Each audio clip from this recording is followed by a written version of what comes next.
गोपी सैनिक नुसते फेसबुकवर व्हॉट्सअपवर तुटून पडले। आम्ही ज्या वेळेस पडळकर साहेबांची पोस्ट टाकायचो त्या वेळेस हे भ्रष्टवादीचे बांडगुळ कमेंट करायची पाठीमागून आलेला आमदार। त्या सभेमध्ये काय बांडगुळ साहेबांवरती अत्यंत खालच्या भाषेत बोलली, अगदी मसरावणी तोंडाची सुद्धा एक आलती तिकडून। मग या हरामखोरांना लाज वाटायला पाहिजे होती। अरे शिवाजीराव बापू बिरू वाटेगावकर प्रस्थापितांच्या विरोधात उभा राहिला आणि विस्थापितांना न्याय दिला। उत्तमराव जानकर यांना महाराष्ट्रभर साहेबांनी फिरवलं, नेता केलं। नमस्कार, महाराष्ट्रातील विविध क्षेत्रातील बातम्या झटपट आपल्या मोबाईलवर पाहण्यासाठी लगेचच सबस्क्राइब करा राष्ट्रशक्ती लाईव्ह न्यूज आणि सोबत बेल आयकॉन प्रेस करायला विसरू नका।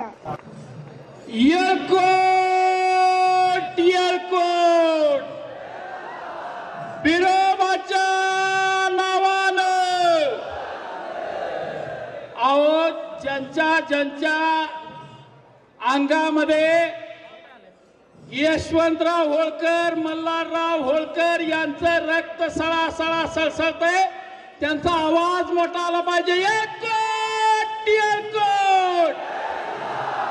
बिरोबाच्या नावानं एक छंद। आज हिंदू बहुजन दसरा मेळाव्यासाठी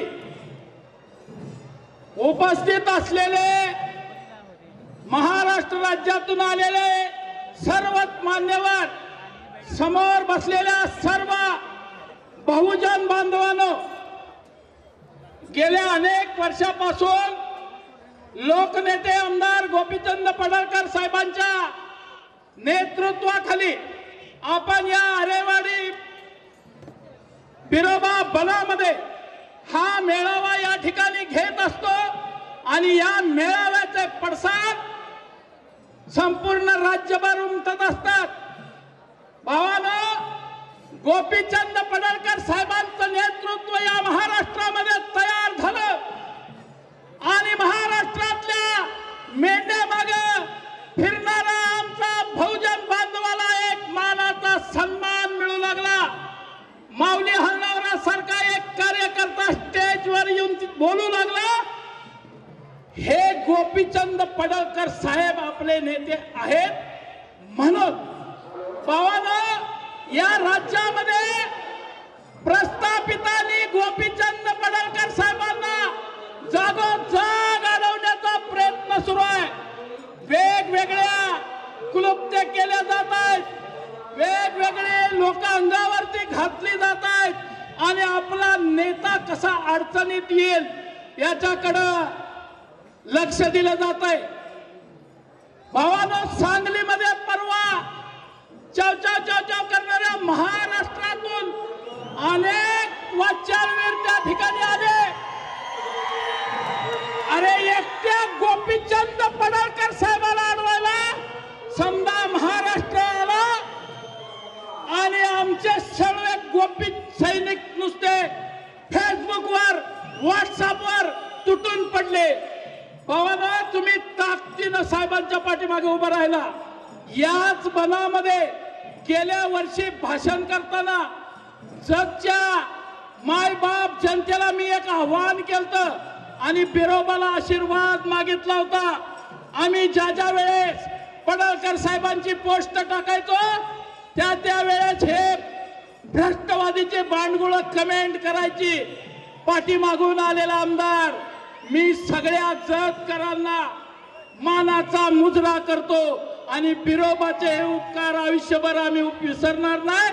महाराष्ट्रातल्या सगळ्या समाज बांधवांची मान या जतच्या जनतेनं उंचावलेली आहे आणि मोठ्या ताकदीनं त्यांना निवडून दिल्याबद्दल मी तुमचं पहिल्यांदा आभार व्यक्त करतो। त्या सभेमध्ये काय बांडगुळ साहेबांवरती अत्यंत खालच्या भाषेत बोलली, अगदी मसरावणी तोंडाची सुद्धा एक आलती तिकडून। आम्ही साहेब साहेबांचा आदेश असतो, धनगर समाजातल्या कुठल्याही नेत्याला कधी बोलायचं नाही, आम्ही तो पाळतो. आमचा नेता कधीच धनगराच्या कुठल्याही नेत्याला बोलला नाही. मग या हरामखोरांना लाज वाटायला पाहिजे होती की साहेबांसारखा एक सत्वशील माणूस आज या राज्याचं नेतृत्व करतोय आणि तुम्ही येऊन त्यांच्या पायात पाय घालण्याचं काम करताय. अनेक वक्ते त्या ठिकाणी बोलले, त्यामध्ये बापू बिरू वाटेगावकर आपल्या सगळ्यांचे आदर्श आहेत का नाही? आपण त्यांना आयडॉल मानतो. पडळकर साहेबांनी त्यांना आयडॉल मानलेलं आहे आणि त्यांचा पोरगा साहेबावर घसरला.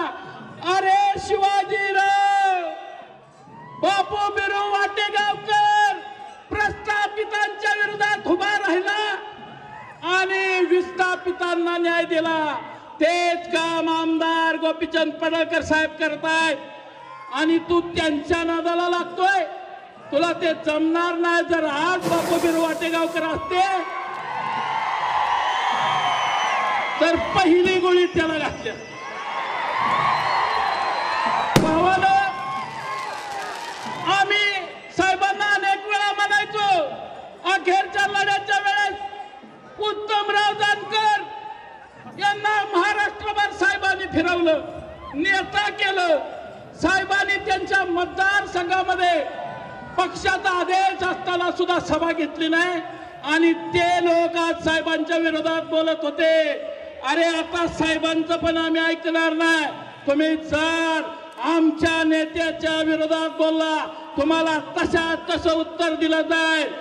मी या ठिकाणी मला या कार्यक्रमामध्ये पहिल्यापासून पडळकर साहेबांच्या पाठीमागे खंबीरपणे उभे राहणारे आमच्या सोनख्याचे सगळे युवक कार्यकर्ते या ठिकाणी आहेत. मी साहेबांनाही त्याची विनंती केलेली आहे की आंदोलनामध्ये त्यांच्यावरती एक गंभीर गुन्हा दाखल आहे. मी साहेबांना आपण सगळेजण जाऊन फडणवीस साहेबांकडे जाऊन आपण ती केस मागे घेण्यासाठी प्रयत्न करूया. त्यामुळं सोनकेकरांना माझं वचन आहे, ज्या ज्या वेळेस आपल्याला साहेब भेटतील त्या त्या ठिकाणी जाऊ. तुम्ही काही काळजी करू नका, आपण त्या माऊली हाणवर तुमच्या सोबत नक्की आहे. या राज्यामध्ये आमच्या पंढरीच्या पांडुरंगाच्या कपाळाला गोपीचंदांचा गंध असतो. आज या राज्यामध्ये देवेंद्र फडणवीस साहेबांच्या कपाळावरती अष्टगंध शोभून दिसावा म्हणून आमचा नेता स्वतःला उघडून घेत आहे.